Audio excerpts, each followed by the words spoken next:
नमस्ते साथियों, आज की इस वीडियो में हम बात करने वाले हैं HPFR 2009 की। हम सभी जानते हैं कि हिमाचल प्रदेश सरकार द्वारा 2009 में नए फाइनेंशियल रूल जो थे वो इंट्रोड्यूस किए थे। हम जितनी भी ट्रांजैक्शंस या जितनी भी फाइनेंशियल जो भी गतिविधि अपने डिपार्टमेंट्स में, बोर्ड्स में, कॉर्पोरेशंस में करते हैं वो इन नियमों के आधार पर ही करते हैं। चैनल पर बड़े सारे साथियों के ऐसे सुझाव आ रहे थे कि SCS की प्रिपरेशन की दृष्टि से HPFR पर कोई वीडियो जो है वो बनाया जाना चाहिए, तो उस दृष्टि से ये वीडियो बनाने का एक प्रयास किया जा रहा है। इस वीडियो में हम डिटेल से इन नियमों को चर्चा नहीं कर रहे हैं। हाँ, जो आवश्यक सामग्री मटेरियल जो है वो HPFAS जो SCS का जो एग्ज़ाम है प्रिलिमिनरी, उसके निमित्त कुछ उपयोगी हो सकता है। उन विषयों के ऊपर हम आज इस वीडियो में इन नियमों को चर्चा करने वाले हैं। ये जो नियम थे वो सरकार द्वारा अगस्त 2009 में जो थे वो नोटिफाई किए गए थे। तो इनमें मुख्य क्या है, उन बातों को आज हम डिस्कस करते हैं। तो सबसे पहले हम बात करते हैं चैप्टर 1 में। तो चैप्टर 1 में जो है वो डेफिनेशंस जो है वो दी गई है कि किस किस चीज़ को क्या कहा जाएगा। तो सबसे पहले हम बात करते हैं डेफिनेशन की, एप्रोप्रिएशन की, कि एप्रोप्रिएशन क्या है। तो एप्रोप्रिएशन मीन्स एक कोई स्पेसिफिक एक्सपेंडिचर जो है किसी हेड के अंतर्गत, उसको मीट आउट करने के लिए जो प्राइमरी यूनिट उसकी जो है उसको एप्रोप्रिएशन कहा जाता है। इसके बाद और डेफिनेशन जिसमें है बुक ट्रांसफ़र की हम बात करते हैं। तो बुक ट्रांसफ़र वो होता है जिसमें कि फाइनेंशियल ट्रांजैक्शन जिसमें कि किसी भी तरह का कैश जो उसकी गिविंग और रिसीविंग जो है वो इन्वॉल्व नहीं होती, या कोई भी स्टॉक मटेरियल उसमें इन्वॉल्व नहीं होता, उसको बुक ट्रांसफ़र कहा जाता है। कैश की बात हम करते हैं कि कैश क्या है। तो legal tender, coins, currency, bank notes, cheques और पेपर और डिमांड ड्राफ्ट हैं, इन सारे को इंडियन पोस्टल ऑर्डर्स हैं, इन सब को कैश के अंतर्गत गिना जाता है। तो ये एक प्रिलिमिनरी जो पेपर है उसमें ये क्वेश्चन हो सकता है कि कैश के अंतर्गत क्या क्या है, या कॉइन्स को या डिमांड ड्राफ्ट को कैश कहा जाएगा या नहीं कहा जाएगा। चार्ज एक्सपेंडिचर की हम बात करते हैं।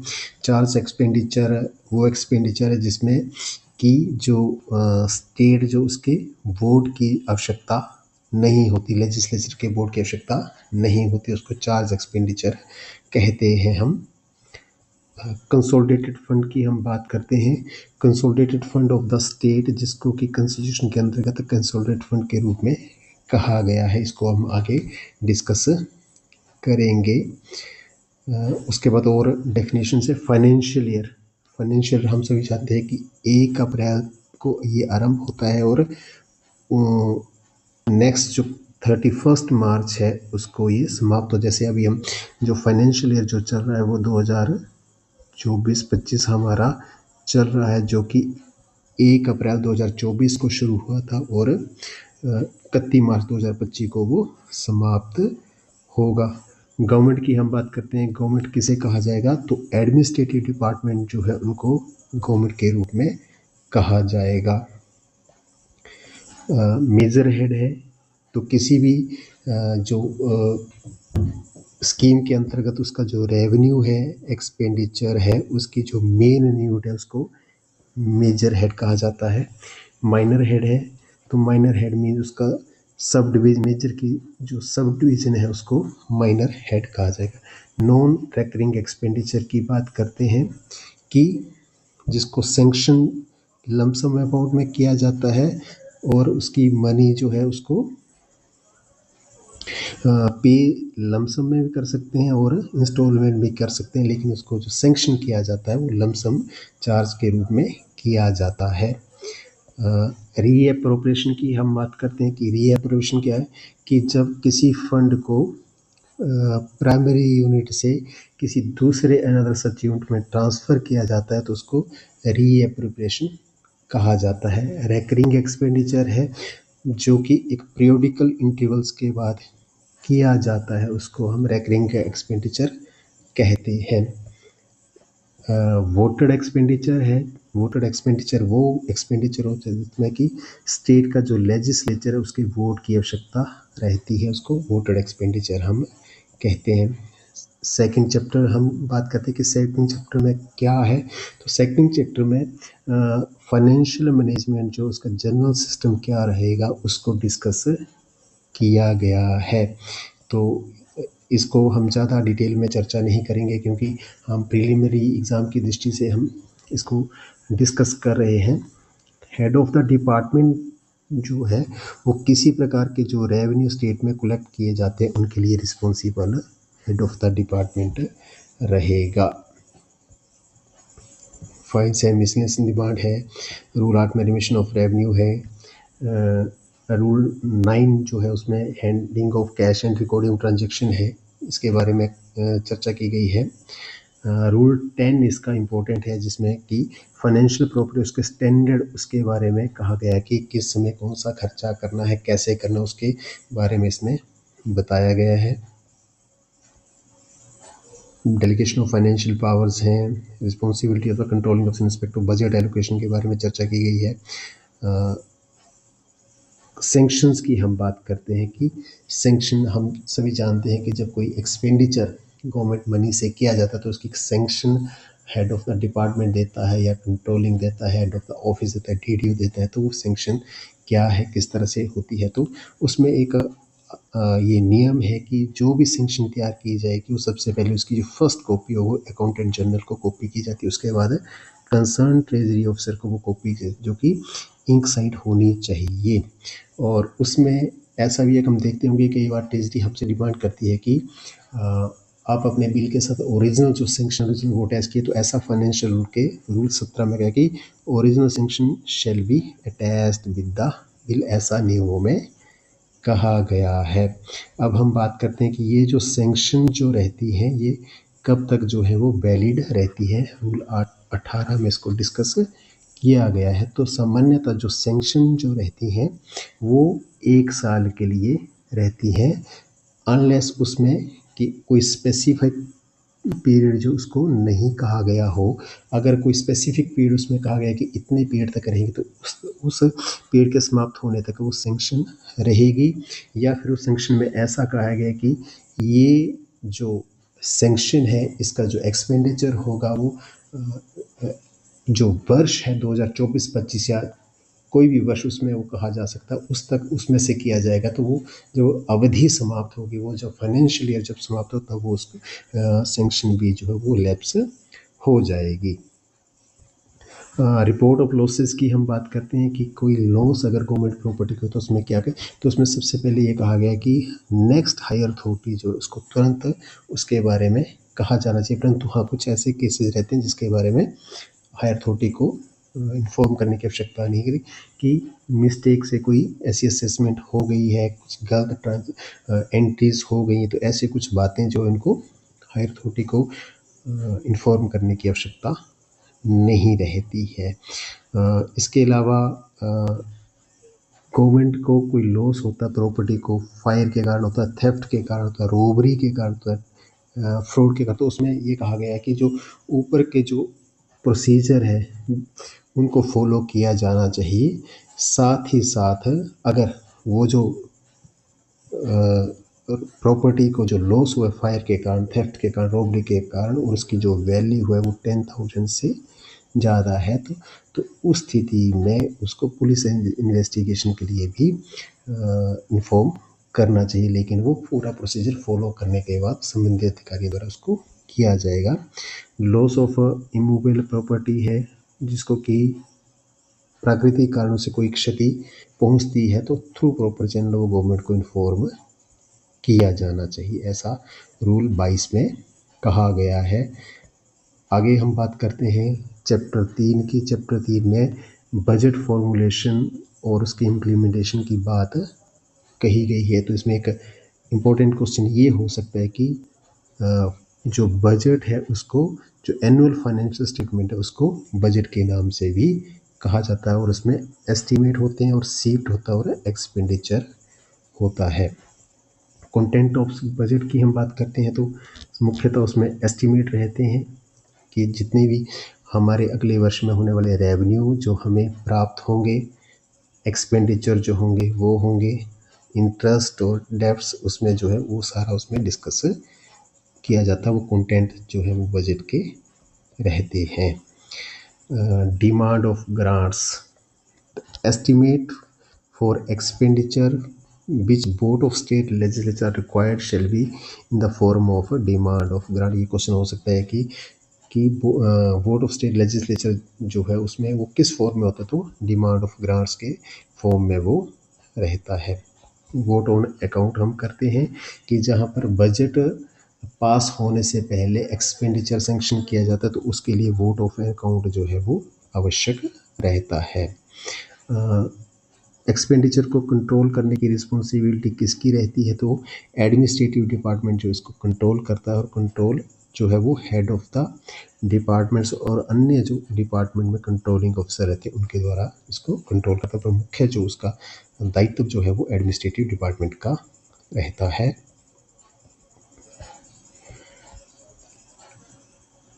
हेड ऑफ द डिपार्टमेंट कि मंथली जो खर्चे का जो रिकंसाइलेशन है उसके आंकड़ों का हिसाब दो, उसकी जो रिस्पॉन्सिबिलिटी है वो हेड ऑफ द डिपार्टमेंट की है। इसके आगे हम चलते हैं। आगे कुछ, क्योंकि हम इसमें इम्पोर्टेंट जो टॉपिक्स हैं प्रीलिमिनरी एग्जामिनेशन की दृष्टि से हम उसको चर्चा कर रहे हैं। री एप्रोप्रिएशन ऑफ फंड, तो री एप्रोप्रिएशन फंड जो है वो ऐसा इसमें रूल में कहा गया है कि फाइनेंस डिपार्टमेंट की प्रायर अप्रूवल के बिना वो नहीं किया जाना चाहिए। Duties and responsibilities of the administrative department, इसमें कहा गया कि जो एडमिनिस्ट्रेटिव डिपार्टमेंट है उसकी ड्यूटीज़ क्या है, तो उसका जो डिपार्टमेंट है उसका जो फाइनेंशियल मैनेजमेंट है उसके लिए वो अकाउंटेबल है। एक इसमें इम्पोर्टेंट है कि जो पब्लिक अकाउंट्स कमेटी रहती है, अन्य जो विधानसभा द्वारा कुछ कमेटियां बनाई जाती है तो उनके सामने कौन अपेयर होगा, तो उसमें एडमिनिस्ट्रेटिव डिपार्टमेंट अपेयर रहता है। ये एक इम्पोर्टेंट क्वेश्चन इसके लिए हो सकता है।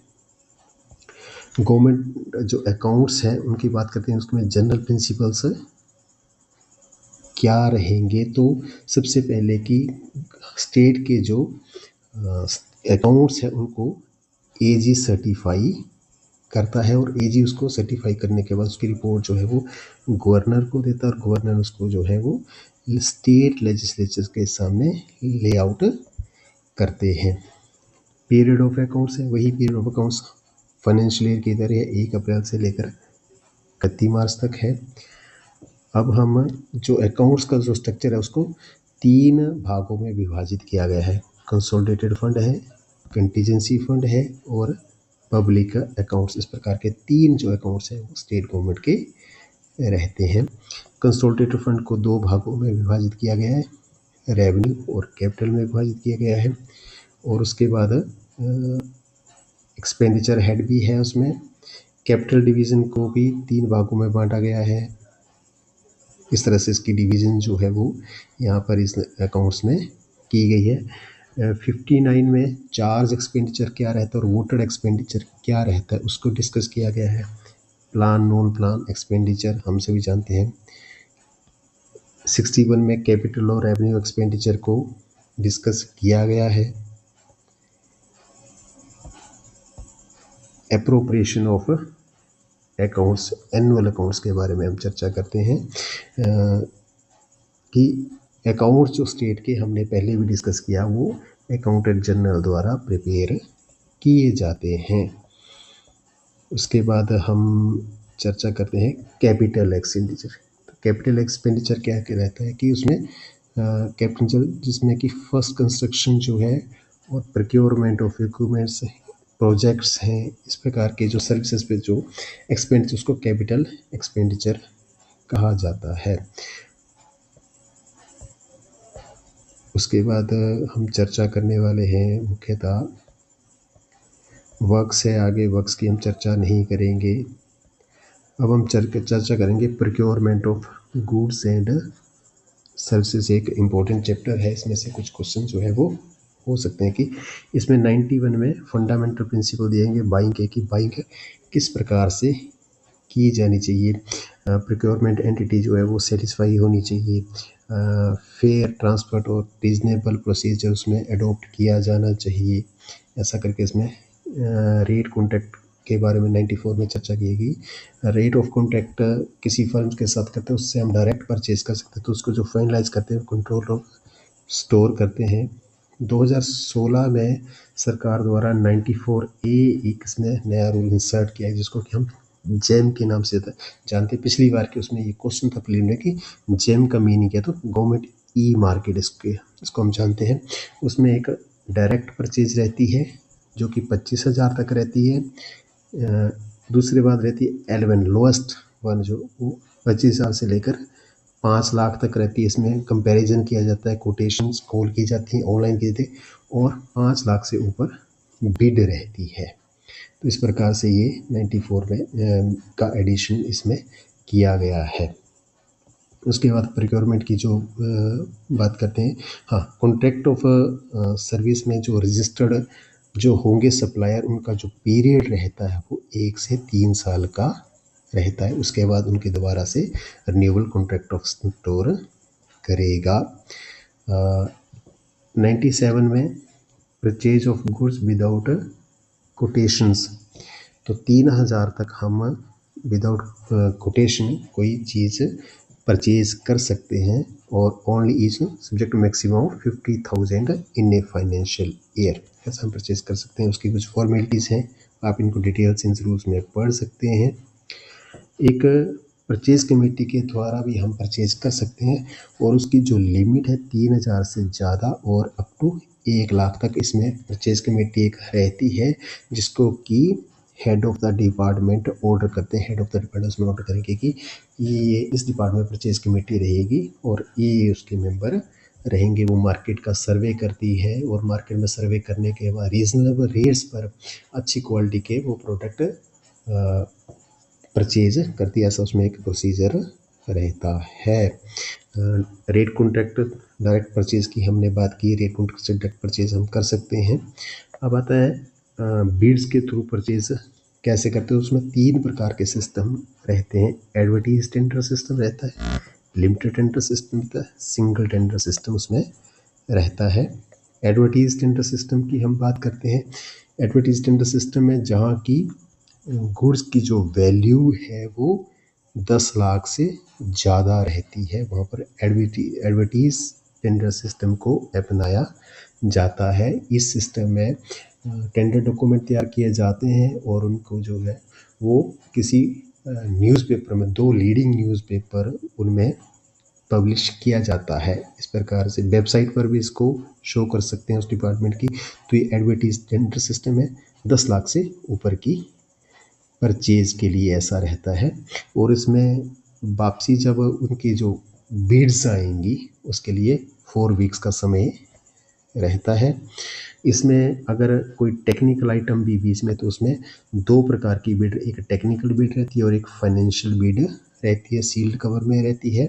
सबसे पहले टेक्निकल बिड को ओपन किया जाता है और टेक्निकल बिड अगर फाइनल हो जाती है तो उसको फाइनल समझाता है, उसके बाद ही फाइनेंशियल बिड को ओपन किया जाता है। अगर फर्स्ट इंस्टांस में एक से ज़्यादा टेक्निकल बिड में सप्लायर सक्सेस होते हैं तो ही फाइनेंशियल बिड को ओपन किया जाता है। लिमिटेड टेंडर सिस्टम की हम बात करते हैं कि लिमिटेड टेंडर सिस्टम की जहाँ पर जो हम वस्तुएं खरीदने वाले उनकी वैल्यू 10 लाख तक है। हम सभी जानते हैं, अपने ऑफिस में भी इसको अप्लाई करते हैं कि हम 3 कोटेशन को कॉल करते हैं और उसके बाद सप्लाई ऑर्डर देते हैं, तो ये इसको लिमिटेड टेंडर सिस्टम कहा गया है। इसमें जो टेंडर डॉक्यूमेंट है, हमारी जो कोटेशंस हम कॉल करते हैं कि हमें ये सामान की आवश्यकता है, उसको हम डायरेक्ट जो सप्लायर है उनको registered post office, registered post, courier, email भी कर सकते हैं। और उसमें कम से कम 3 जो है वो फर्म्स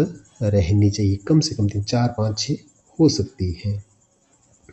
सिंगल टेंडर सिस्टम की बात करते हैं। सिंगल टेंडर सिस्टम क्या है कि जहाँ पर कुछ ऐसी चीज़ें जो हैं वो केवल एक ही फर्म तैयार करती है तो उसको सिंगल टेंडर सिस्टम के अंतर्गत किया जाता है और उसमें उस कंसर्न्ड फर्म को उसका टेंडर कॉल किया जाता है, उसको उसका परचेज उससे की जाती है। मेंटेनेंस कॉन्ट्रैक्ट भी हम करते हैं। कोई मशीनरी है जिसकी समय समय पर रिपेयर होती है तो उसमें मेंटेनेंस कॉन्ट्रैक्ट साल भर के लिए हम करते हैं। अर्नेस्ट मनी की हम बात करते हैं, धरोहर राशि। धरोहर राशि जो है अर्नेस्ट मनी, वो एडवर्टाइज टेंडर सिस्टम और लिमिटेड टेंडर सिस्टम में उसको लिया जाता है। अकाउंट पे बैंक ड्राफ्ट के रूप में लिया जाता है और इसका जो परसेंटेज कितनी ली जाएगी तो 2% टू 5% ये रहती है। और अर्नेस्ट मनी को जो अनसक्सेसफुल बिडर जो रहते हैं, टेंडर जो रहते हैं, उनको वापस कर दिया जाता है। और जो सक्सेसफुल जो टेंडर है उसकी जो ये अर्नेस्ट मनी है उसको उस समय तक जो प्रोक्योरमेंट एंटिटी है उसके पास रखा जाता है जब तक कि वो सप्लाई पूरी नहीं कर देता या सेटिस्फाई वो नहीं हो जाता उसकी सप्लाई से। परफॉर्मेंस सिक्योरिटी भी रहती है इसमें कि किसी को कोई कॉन्ट्रैक्ट दिया गया तो उसमें वो काम कैसा करते हैं उसको लेकर निष्पादन प्रतिभूति इसको हिंदी में कहते हैं। इसका अमाउंट भी इसका अमाउंट 5 to 10% रहता है। इसकी वैलिड जो ये वैलिड है वो 60 डेज तक रहती है जब उसका कॉन्ट्रैक्ट पूरा हो जाता है। तो 107 में परफॉर्मेंस सिक्योरिटी की बात कही गई है कि किस प्रकार से हो रहेगी, क्या उसकी परसेंटेज रहने वाली है। आगे हम बात करते पार्ट बी है इसका, इसमें आउटसोर्सिंग सर्विसेज के बारे में इसको डिस्कस किया गया है। बिड सिक्योरिटी है एक, बिड सिक्योरिटी क्या, ये बिड सिक्योरिटी जो है वो एडवर्टाइज और लिमिटेड टेंडर सिस्टम में रहती है। इसकी परसेंटेज भी 2% से 5% है।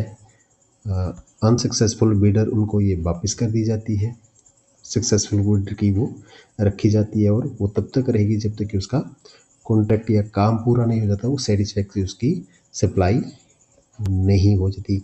बिड सिक्योरिटी जो है उसको फॉरफिट हो सकता है, उसको वापस नहीं किया जा सकता अगर उसकी ओर से सप्लाई की ओर से वो सप्लाई ठीक ढंग से नहीं की जाती, उसकी सर्विसेज जो है वो ठीक प्रकार से प्रदान नहीं करता, तो उस स्थिति में वो सिक्योरिटी जो है वो उसको वापस नहीं की जाएगी, वो फॉरफिट हो जाएगी। आगे हम चर्चा करते हैं कुछ और इम्पोर्टेंट टॉपिक्स पर। तो इसमें इन्वेंट्री मैनेजमेंट है, इसको लेकर इसमें चर्चा की गई है कि हमने जो अपना स्टोर है उसको किस प्रकार से रखना, सेफ कस्टडी उसके इस प्रकार से 137 में चर्चा किया गया है। फिजिकल वेरिफिकेशन की हम बात करते हैं रूल 140 में कि कोई भी स्टोर किसी भी ऑफिस में है, किसी भी संस्थान में, उसको at least once in a year उसका एनुअल स्टॉक वेरिफिकेशन करना आवश्यक है। उसके लिए कमेटी में उसका एक प्रोसीजर रहता है। अब हम बात करते हैं लाइब्रेरी बुक्स की। लाइब्रेरी के लिए कुछ अलग से रूल्स हैं कि लाइब्रेरी बुक्स की जो एनुअल स्टॉक वेरिफिकेशन होगी वो किस प्रकार से होगी। यदि किसी लाइब्रेरी में 20,000 तक ही बुक्स हैं तो वो प्रत्येक वर्ष की जानी चाहिए। ऐसा एक क्वेश्चन हो सकता है कि किस स्थिति में लाइब्रेरी की बुक्स की वेरिफिकेशन हर साल की जानी चाहिए। तो जहाँ पर लाइब्रेरी बुक्स जो है वो 20,000 तक है, अगर 20,000 से ज़्यादा है और 50,000 तक है तो 3 साल में 3 साल से ज़्यादा नहीं होना चाहिए। 50,000 से ज़्यादा बुक्स हैं तो उस स्थिति में 5 साल में एक बार होना ही चाहिए। एक इसमें ये कहा गया है कि अगर किसी लाइब्रेरी में 5,000 से ज़्यादा बुक्स हैं और वहाँ पर कुछ बुक्स जो है वो गुम हो जाती हैं जो कि इशू की गई थी, तो उस स्थिति में पर 1,000 जो 5 बुक्स उनको रीज़नेबल माना जा सकता है, ऐसा इसमें कहा गया है। डिस्पोजल ऑफ गुड्स की डिस्पोजल कैसे करना है, कोई स्टोर जो अनसर्विस हो जाता है तो उसको डिस्पोज ऑफ हम कैसे करते हैं उसके बारे में 145 में चर्चा की गई है। उसके तरीका बताया गया है कि बिड्स के थ्रू किया जाएगा, पब्लिक ऑक्शन के थ्रू किया जाएगा, एनी अदर मोड के थ्रू हम उसमें उसको डिस्पोज ऑफ कर सकते हैं, ऐसा इसमें चर्चा किया गया। ऑक्शन कैसे की जाएगी, टेंडर कॉलिंग रहेगी, एक उसके लिए वाइड पब्लिसिटी की जाएगी, ऐसा इसमें। हाँ, इसमें जो पावर जो है वो head of the department finance department द्वारा दी गई है कि कितनी कितनी अनसर्विस को कौन कौन अथॉरिटी उसको डिस्पोज ऑफ कर सकती है। अगर किसी की पावर 10,000 है या 15,000 है तो उससे ऊपर का अगर अनसर्विसेबल स्टोर है तो उसमें जो कंसर्न जो हायर अथॉरिटी उससे उसमें सैंक्शन लेनी पड़ती है। मान लीजिए कि अगर बिड के थ्रू या ऑक्शन के थ्रू वो डिस्पोज ऑफ नहीं होता है स्टोर, तो उसमें उसको स्क्रैप कबाड़ में भी उसको दे सकते हैं, ऐसा भी इसमें कहा गया है। तो इस प्रकार से इसमें ये चर्चा किया गया है। कॉन्ट्रैक्ट मैनेजमेंट को चैप्टर 8 में चर्चा किया गया है, इसको हम ज़्यादा डिस्कस नहीं करेंगे। प्रिलिमिनरी की दृष्टि से ये इम्पोर्टेंट इतना नहीं है, क्योंकि हम इसमें वही करेंगे जो कि इम्पोर्टेंट चैप्टर्स प्रिलिमिनरी दृष्टि से हो सकते हैं। इसके बाद प्रपोजल ऑफ एस्टेब्लिशमेंट है। एस्टेब्लिशमेंट के बारे में चैप्टर 10 में चर्चा किया गया है।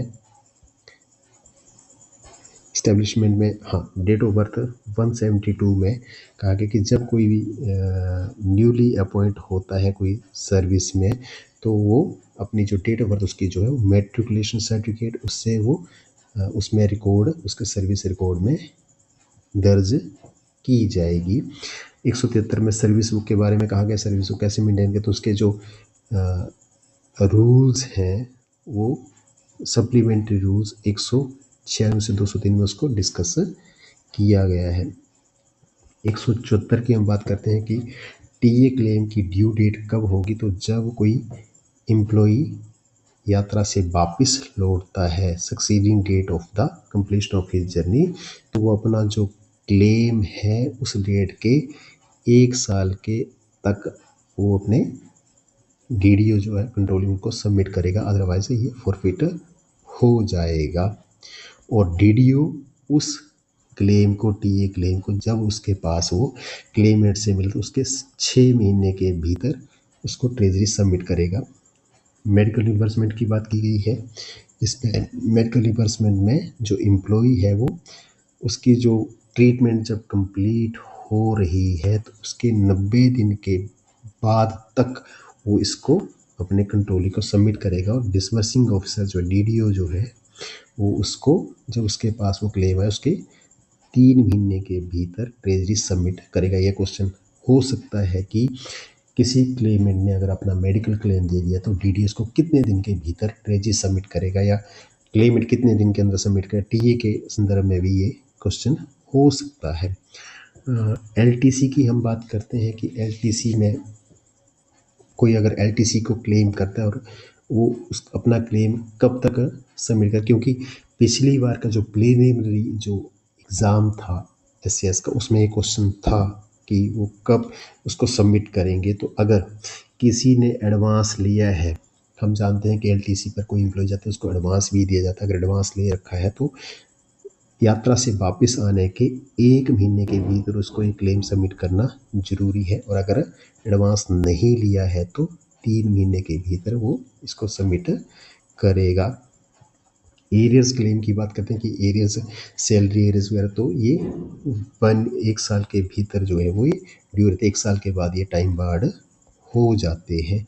तो इस प्रकार से एरियर्स की इसमें बात करती हैं। अदर्स कुछ इसमें बातें डिस्कस की गई जिनको कि हम बाद में कभी डिस्कस करेंगे। एक डिस्ट्रक्शन ऑफ ओल्ड रिकॉर्ड्स है, तो इसमें इसके बारे में डिटेल प्रोसीजर जो है वो हिमाचल प्रदेश सरकार का जो ऑफिस मैनुअल है उसमें डिस्कस किया गया है। तो इस प्रकार से ये कुछ इम्पोर्टेंट टॉपिक्स जो है हम उनको इस उस वीडियो में चर्चा कर रहे हैं, जो कि एससीएस की दृष्टि से हमारे लिए हेल्पफुल हो सकते हैं हमारी प्रिपरेशन में। तो इतना सा हमने आज इस वीडियो में मेन टॉपिक को, जो कि टॉपिक हमें लगता है कि हमारी एससीएस की प्रिपरेशन के लिए हेल्पफुल हो सकते हैं, उनको हम आज इस वीडियो में डिस्कस कर रहे हैं। डिटेल में इस एसपीएफआर को हम अदर्स वीडियो में डिस्कस करेंगे। आशा है आपको ये जानकारी लाभकारी लगी होगी। जो भी एससीएस एस्पायरेंट्स हैं, मेरा उनसे निवेदन है कि आप इस वीडियो को अन्य जो एससीएस की तैयारी कर रहे हैं लोग, उनसे भी शेयर करें। धन्यवाद।